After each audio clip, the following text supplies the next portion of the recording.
Good morning students. इससे पहले lecture में हम लोग म्यूटेशन की बात कर रहे थे कि म्यूटेशन कृषि के अंदर कहाँ आवश्यक है, क्या म्यूटेशन के इसके द्वारा हम कृषि में फसल सुधार कर सकते हैं, कौन कौन सी नई किस्मों का निर्माण कर सकते हैं। तो वो सारी चीज़ हमने देखी थी। म्यूटेशन के द्वारा कृषि में किस प्रकार से सुधार किया था, कैसे हमने नई किस्मों के बारे में बात की थी कि नई किस्में बनाई गई थी। नेक्स्ट हम बात करते हैं कि यहाँ पर कृषि का जो कार्य है, या फिर कहें कि कृषि अनुसंधान का जो कार्य है, रिसर्च का जो कार्य है, वो कब कहाँ स्टार्ट हुआ। तो यहाँ पर जो कृषि अनुसंधान का कार्य है, कृषि अनुसंधान,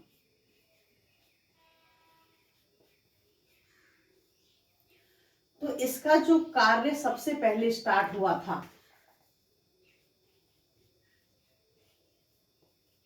वो सबसे पहले हमारी आजादी से पहले कब स्टार्ट हुआ था? 1905 में। 1905 में स्टार्ट हुआ था, शुरू हुआ था। और इसकी जो शुरुआत हुई थी वो हुई थी पूसा, बिहार से। पूसा कहाँ स्थित है? बिहार में। पूसा, बिहार से इसकी स्टार्टिंग की गई थी। यहाँ सबसे पहले कृषि के ऊपर अनुसंधान के जो कार्य थे उन कार्यों को यहाँ पर संपन्न किया जाता था। लेकिन पीछे वर्तमान में जो कृषि अनुसंधान के कार्य होते हैं, वर्तमान की अगर हम बात करें तो वर्तमान में जो कृषि अनुसंधान के कार्य होते हैं वो कहाँ होते हैं? नई दिल्ली। यहाँ पर कृषि अनुसंधान के लिए नई दिल्ली में कृषि अनुसंधान परिषद है। कृषि अनुसंधान परिषद, यहां इसके अंदर आज वर्तमान की डेट में यहां पर सारे कार्य किए जाते हैं। इसको बोलते हैं भारतीय कृषि अनुसंधान परिषद। भारतीय कृषि, पूरा जो नाम है इसका वो है भारतीय कृषि, इंडियन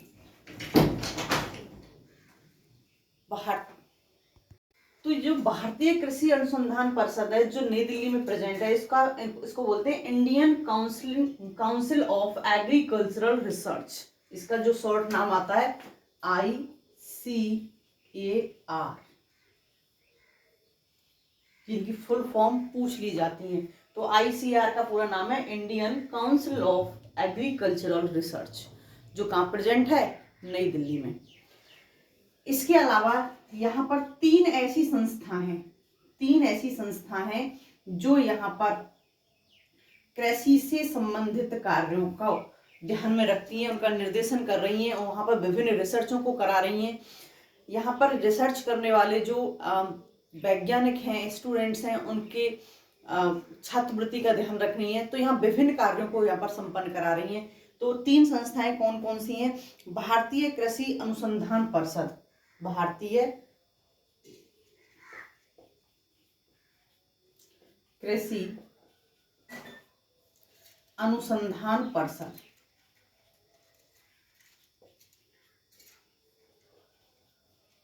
परिषद, पहली। दूसरी जो आती है वो है यहाँ पर कृषि विश्वविद्यालय। कृषि विश्वविद्यालय, इंडिया में जितने भी कृषि विश्वविद्यालय हैं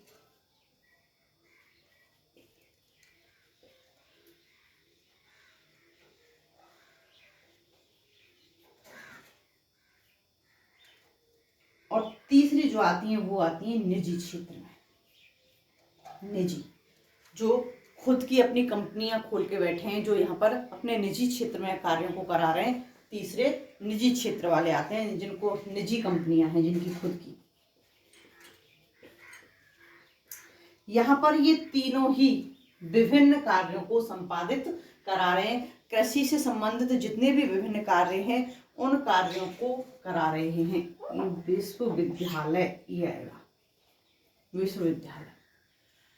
अब देखते हैं कि कौन कौन से विश्वविद्यालय हैं, कौन कौन से यहाँ पर कृषि अनुसंधान है जो यहाँ विभिन्न कार्यों को करा रहे हैं, किस किस दिशा में कार्यों को किया जा रहा है। देखते हैं वन बाय वन।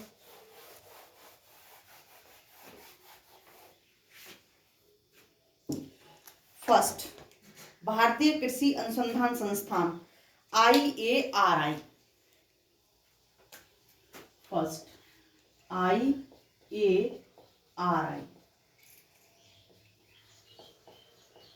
भारतीय कृषि इंडियन एग्रीकल्चर रिसर्च इंस्टीट्यूट, अनुसंधान संस्था। ये कहाँ है? दिल्ली में। ये दिल्ली में प्रेजेंट है। इसके द्वारा यहाँ पर जितने भी, इसकी 14 ब्रांचें ऑल इंडिया में, इसकी 14 शाखाएं हैं जो ऑल इंडिया में जगह जगह फैली हुई हैं। तो यहाँ इसके द्वारा कार्य कौन कौन से हो रहे हैं? तो यहाँ पर विभिन्न फसली जो पादप हैं, फसली पादप कौन कौन से? ज्वार, बाजरा, गेहूं, मक्का आदि। ये जो फसली पादप हैं, इनकी बेहतर किस्मों का निर्माण किया जा रहा है। यहाँ पर इनकी जो किस्में हैं, बेस्ट जो किस्में हैं, उन बेस्ट किस्मों का निर्माण किया जा रहा है। यहाँ पर किस्मों का निर्माण का कार्य होता है, जिसके अंदर IARI के अंदर। एंड सेकंड ICAR, अभी थोड़ी देर पहले हमने यही पढ़ा था, भारतीय कृषि अनुसंधान परिषद। तो यहाँ पर जितने भी शोध कार्य हैं, जितने भी शोध कार्य हैं, उन शोध कार्यों को यहाँ पर क्या किया जाता है? संपन्न किया जाता है। छात्रवृत्ति से संबंधित जितने भी कार्य हैं, छात्रवृत्ति से संबंधित, छात्रवृत्ति की योजना है, यहाँ पर जितने भी शोध कार्य हैं, केंद्रीय प्रांतीय कृषि किस्मों के अनुसंधान कार्य हैं, सेंटर के हों चाहे स्टेट के हों, कि जितने भी अनुसंधान कार्य हैं,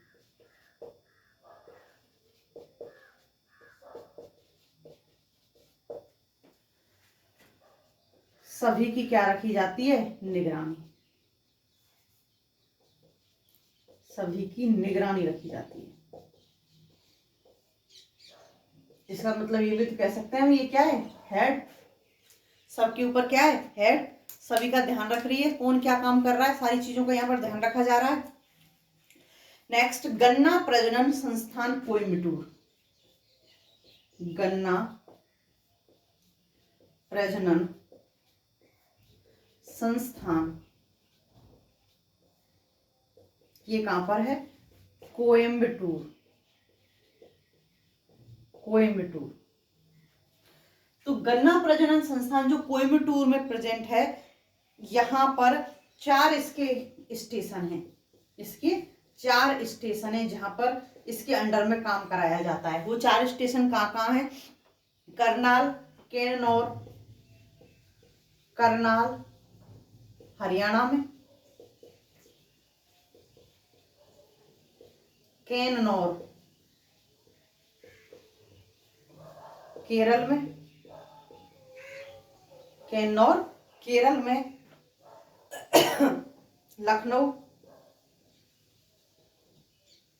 लखनऊ यूपी में, और एंड लास्ट आता है मोतिहारी बिहार में। मोतिहारी ये कहाँ है? बिहार में। यहाँ गन्ना प्रजनन के ये 4 स्टेशन है। कोयम्बटूर में ये मेन है और ये इसकी क्या है? ब्रांच। यहाँ पर जो कार्य किए जाते हैं गन्ना से संबंधित, वहाँ इन परीक्षण, मुख्य परीक्षण यहाँ किया जाता है। तो यहाँ पर गन्ना प्रजनन से संबंधित जितने भी कार्य होते हैं, चाहे हम गन्ना की खेती की बात करें, प्रजनन की बात करें, उसके जेनेटिक्स की बात करें, साइटोजेनेटिक्स की बात करें, सभी से संबंधित कार्य कहाँ होते हैं? यहाँ पर संपन्न किए जाते हैं। केंद्रीय कपास अनुसंधान संस्थान, केंद्रीय कपास अनुसंधान संस्थान, अनुसंधान संस्थान ये कहाँ उपस्थित है? नागपुर महाराष्ट्र, नागपुर महाराष्ट्र।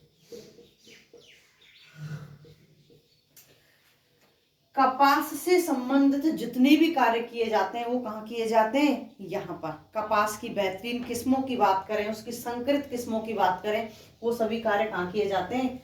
यहाँ पर किए जाते हैं, नागपुर में। केंद्रीय जूट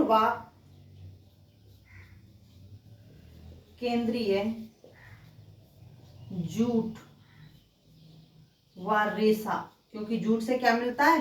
रेशा। जूट व रेशा अनुसंधान संस्थान, ये कहाँ है? ये है वेस्ट बंगाल में, बैरकपुर, बैरकपुर, वेस्ट बंगाल। यहाँ पर रेशे से संबंधित जितने भी हैं, जिनसे रेशा निकाला जाता है, जाइलम फ्लोएम से, जिनके फ्लोएम से रेशा निकाला जाता है, जूट है, सन है, पटसन है, ये सभी क्या है? इनसे संबंधित जितनी भी यहाँ पर रिसर्च के जो कार्य किए जाते हैं वो कहाँ किए जाते हैं? बैरकपुर में। तो यहाँ पर इतनी सारी किस्मों का निर्माण किया गया है, जैसे कॉर्कोरस कैप्सुलेरिस, कॉर्कोरस कैप्सुलेरिस की बहुत सारी नई नई यहाँ पर किस्मों का निर्माण किया गया था। कॉर्कोरस कैप्सुलेरिस क्या है? जूट। इसकी जूट की यहाँ पर JRC 212, JRC 212 ये नई किस्म है, जिसका निर्माण कहाँ किया गया? बैरकपुर में। JRC 32, JRC 32 यहाँ पर विभिन्न किस्मों का यहाँ पर निर्माण किया गया। भारतीय गन्ना अनुसंधान संस्थान लखनऊ,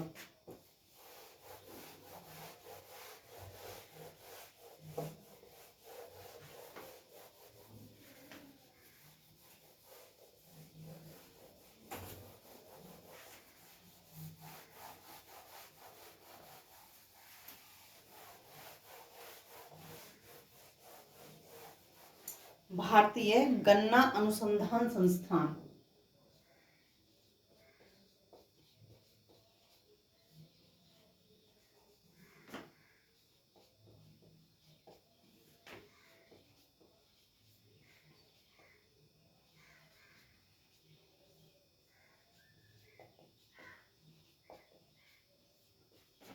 लखनऊ। तो यहाँ भी कार्य किससे संबंधित होगा? गन्ने से संबंधित।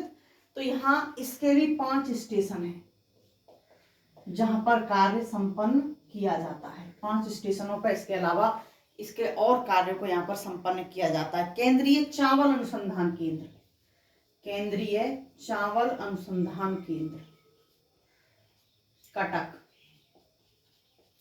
चावल अनुसंधान केंद्र, ये कहाँ है? कटक, उड़ीसा, उड़ीसा। चावल की जितनी भी वैरायटी हैं, जया, पद्मा, यहाँ पर इन सारी वैरायटियों का निर्माण यहाँ पर किया गया, जितनी नई। देखें, केंद्रीय चावल अनुसंधान संस्थान कहाँ पर स्थित है? कटक, उड़ीसा के अंदर। यहाँ पर इसके 4 स्टेशन हैं, सिमलीगुड़ा और कोलिम्पोंग, ये तो वेस्ट बंगाल में है दोनों ही। हजारीबाग बिहार में है और नेल्लौर कहाँ पर है? आंध्र प्रदेश में। यहाँ पर चावल से संबंधित जितने भी कार्य हैं, इसकी किस्म सुधार से संबंधित हैं, इसकी नई किस्में जैसे पद्मा है, जया है, बाला है, विजया है, सारी किसकी? चावल की किस्में, इनको यहाँ पर बनाया गया है। नेक्स्ट बात करते हैं केंद्रीय तंबाकू अनुसंधान संस्थान राजमुंद्री, आंध्र प्रदेश। केंद्रीय तंबाकू अनुसंधान संस्थान राजमुंद्री, आंध्र प्रदेश। राजमुंद्री में है, आंध्र प्रदेश में। इसके 6 स्टेशन हैं। स्टेशन का मतलब ये कि मेन हेड ऑफिस यहाँ है और बाकी कौन सी है? इसके सहायक, जिनमें यहाँ इससे संबंधित और कार्य किए जाते हैं। केंद्रीय आलू अनुसंधान संस्थान कहाँ पर है? शिमला में है। शिमला में मुख्य ऑफिस है इसकी, मुख्य वहां पर ब्रांच है, बाकी 6 स्टेशन अलग अलग प्रेजेंट हैं। केंद्रीय शुष्क क्षेत्र अनुसंधान संस्थान जोधपुर, इसको क्या कहते हैं? काजरी, काजरी के नाम से आता है ये। शॉर्ट क्वेश्चनों में पूछ लिया जाता है आपसे। सेंट्रल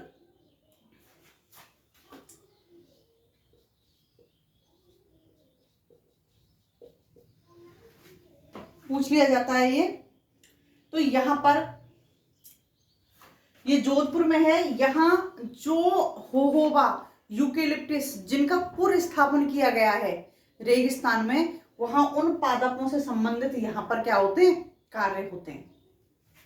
केंद्रीय रोपण फसल अनुसंधान संस्थान कासरगोड केरल, जो रोपित करने वाली जो फसलें होती हैं, रोपण फसल अनुसंधान संस्थान कहां पर है, कासरगोड केरल में। यहाँ पर दो तो बीज उत्पादन केंद्र हैं इससे संबंधित, जहां पर बीजों का उत्पादन किया जाता है, मल्टीप्लिकेशन किया जाता है, गुणन किया जाता है। 5 क्षेत्रीय अनुसंधान स्टेशन है। इसका मतलब जो केरल में ही प्रेजेंट है, 5 क्षेत्रीय अनुसंधान स्टेशन है और 7 अनुसंधान केंद्र हैं जो विभिन्न जगहों पर देश के अंदर फैले हुए हैं। केंद्रीय मृदा लवणता अनुसंधान संस्थान, जहां पर क्षारीय और अम्लीय मृदा जहां प्रेजेंट है, क्षारीय और अम्लीय, जिन जगहों पर इस प्रकार की मृदा पाई जाती है, अम्लीय मृदा जहां पाई जा रही है वहां अम्लीय मृदा के हिसाब से, जहां क्षारीय मृदा पाई जा रही है वहां क्षारीय मृदा के हिसाब से, या जहां पर मृदा में लवणता प्रेजेंट है वहां उसी प्रकार से किस्मों को विकसित किया गया है। उसी वहां के अनुकूलन के हिसाब से, वहां की भूमि के हिसाब से, उसके पीएच के आधार पर यहाँ पर विभिन्न किस्मों का निर्माण किया गया है। इनसे संबंधित जो भी डिटेल है आपके नोट्स में आपको मिल जाएगी, क्योंकि यहाँ पर बस इतना ही बताना आवश्यक था। बाकी यहाँ पर कब स्थापित हुए ये सारी चीजें आपके नोट्स में प्रेजेंट हैं। तो नेक्स्ट बात करते हैं, ये तो थे अपने इंडिया के अंदर। इनके अलावा इंटरनेशनल लेवल पर कौन कौन से यहाँ पर ऐसे इंस्टीट्यूट हैं जो कृषि से संबंधित कार्यों को, देखिए अंतरराष्ट्रीय संस्थान कौन कौन से हैं, कहाँ कहाँ पर है। अंतरराष्ट्रीय संस्थानों में अंतरराष्ट्रीय चावल अनुसंधान संस्थान कहाँ पर है, फिलीपींस में, इंटरनेशनल लेवल पर, अंतरराष्ट्रीय स्तर पर। अंतरराष्ट्रीय उष्णकटिबंधीय कृषि केंद्र कोलंबिया, अंतरराष्ट्रीय आलू केंद्र पेरू, अंतरराष्ट्रीय अल्प शुष्क कटिबंधीय फसल अनुसंधान संस्थान भारत। ये याद रखना कि अपने भारत पर इंटरनेशनल लेवल का कौन सा इंस्टीट्यूट है, कौन सा संस्थान है, अंतरराष्ट्रीय अल्प शुष्क उष्णकटिबंधीय फसल अनुसंधान संस्थान भारत में। अंतरराष्ट्रीय मक्का एवं गेहूं सुधार केंद्र मैक्सिको, अंतरराष्ट्रीय पादप अनुवांशिक संसाधन संस्थान इटली, अंतरराष्ट्रीय शुष्क क्षेत्र कृषि अनुसंधान केंद्र सीरिया और अंतरराष्ट्रीय आनुवांशिक इंजीनियरिंग एवं जैव प्रौद्योगिकी केंद्र इटली व नई दिल्ली। तो यहाँ पर ये तो थे कुछ प्रमुख जो जैव औद्योगिकी या फिर कहें कि यहाँ पर जो इंटरनेशनल लेवल पर जो इंस्टीट्यूट कृषि से संबंधित कार्यों को संपादित कर रहे हैं या फिर उनको संपन्न कर रहे हैं, चाहे वो नई किस्म बनाने से संबंधित हो या फिर किसी पुनर्स्थापन से संबंधित हो, एनीवन जो भी कार्य इनके द्वारा यहाँ पर संपन्न किए जा रहे हैं। बात करते हैं हम ग्रीन रेवोल्यूशन की, हरित क्रांति की। हरित क्रांति, ग्रीन रेवोल्यूशन।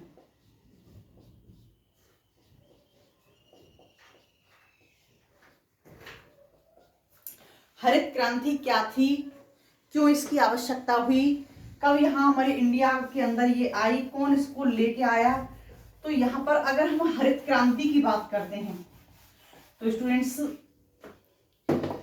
यहाँ आज़ादी के बाद में कंडीशन ये थी कि हमारे पास में हमारी जनसंख्या के अकॉर्डिंग सफिशिएंट हमारे पास में अनाज नहीं था। और जब हम बात करते हैं तो बात यहाँ अनाज की करते हैं हम गेहूं की। गेहूं जो था वो सफिशिएंट मात्रा में नहीं था, खाने की पूर्ति नहीं हो पा रही थी। तो यहाँ पर जो हमारे उस वक्त यहाँ पीएम थे, उन्होंने बाहर से doctor Norman Borlaug, doctor Norman Borlaug,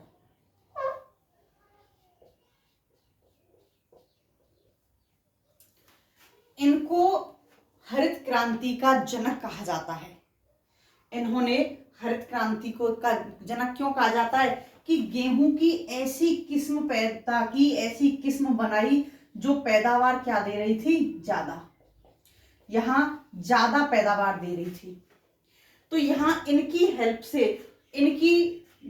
help से डॉक्टर MS स्वामीनाथन, अपने इंडिया में हरित क्रांति का जनक कहा जाता है डॉक्टर MS स्वामीनाथन को।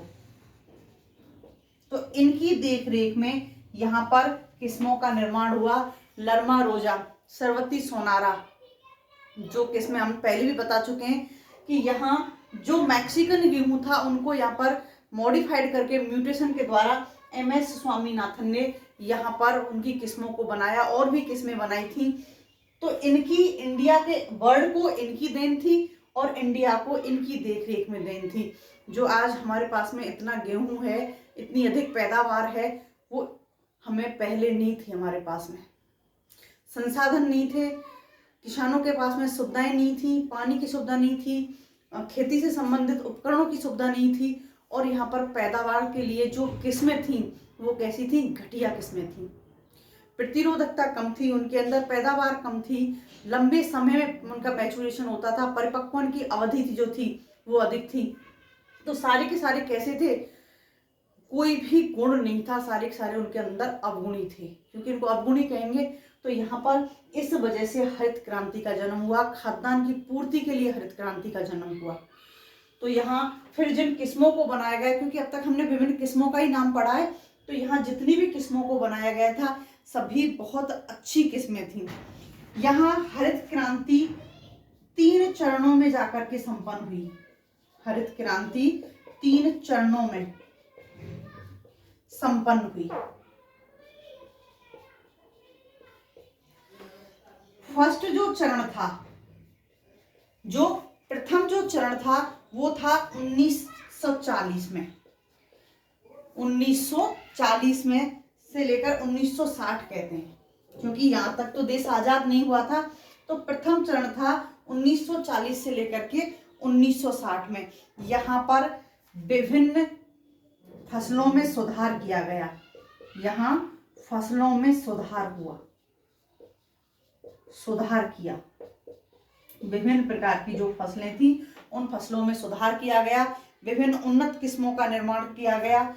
सुधार क्या क्या किया गया, पैदावार से संबंधित, पैदावार अधिक हो, प्रतिरोधकता अधिक हो,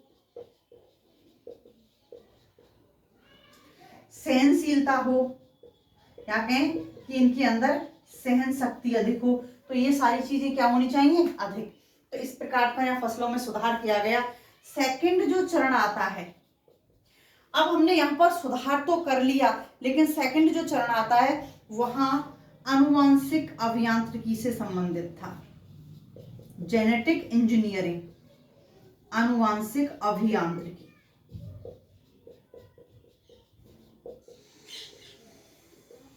किसे संबंधित था।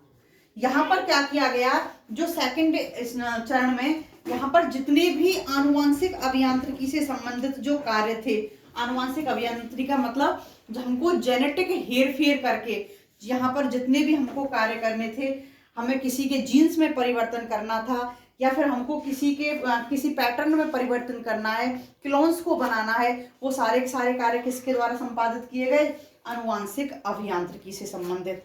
और वर्तमान जो टाइम चल रहा है जिसको कह रहे हैं हम थर्ड स्टेप, ये वर्तमान का टाइम है, ये वर्तमान का टाइम है।